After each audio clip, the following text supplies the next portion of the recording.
Welcome to ECNTRADE daily video.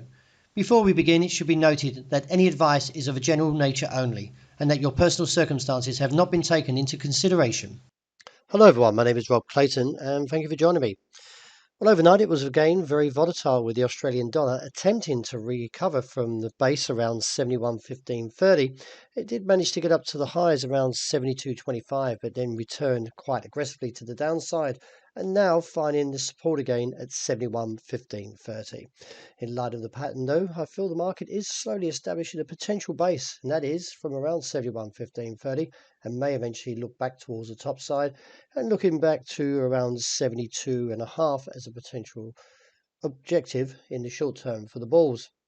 However, if the market fails to hold at 71.15 and we do see a break, then that would give further exposure down towards 69.90 as a potential target, which was also seen earlier this year in January.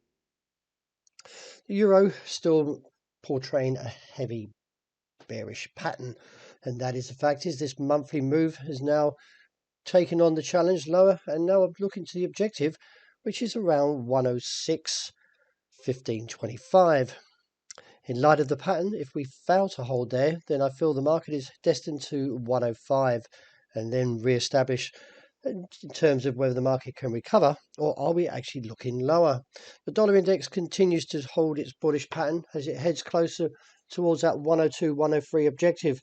And in light of the pattern, there is still no pulling back in the dollar index, which does measure the greenback strength against a basket of 6 major currencies, and the euro being weighted to the US dollar at 57.6. Let's see if the market does have any momentum to regain some of its losses, but at this stage it looks very slim. Well, the dollar yen has actually broken this trend line that emanates back here, which is around early March.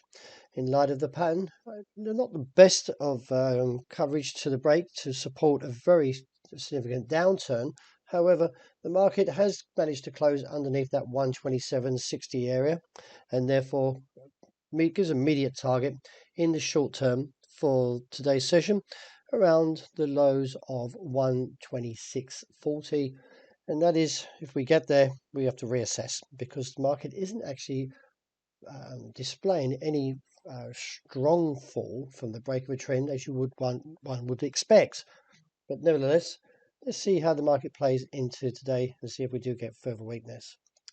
Sterling still remaining somewhat heavy, and as we look towards a base that may be coming in now for the sterling around 124. In light of this pattern, it seems most of the markets against the US is suffering quite a significant downturn as the dollar rallies.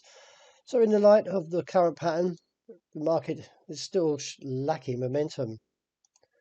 Sterling Kiwi reaches its objective at 191 overnight and does respect that level, and at the moment is putting a little bit of a retracement. Still, I feel the market is a little bit somewhat heavy in terms of that rejection from 194, and let's see if the market does trade that 191 level again. Looking at gold, well, is this a flag? I wonder. I believe the market may be actually forming a pattern for the next down challenge that is around 1,878 to 82. I'm still bearish on gold. I still find that the market at present, since that shooting star is holding a bearish formation in terms of a down test. Let's see how it holds, or can it, around 1,878.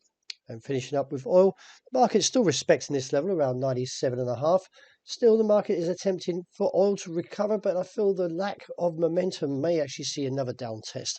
If we can close underneath this region, it's somewhere around 97, figure 50, then we could see a further exposure to the downside, which comes in roughly around the support level of $92 to $93 a barrel. Well, that wraps it for the morning. Thank you very much for joining me. As always, look out for the intraday reports and also the end of the day wrap later today.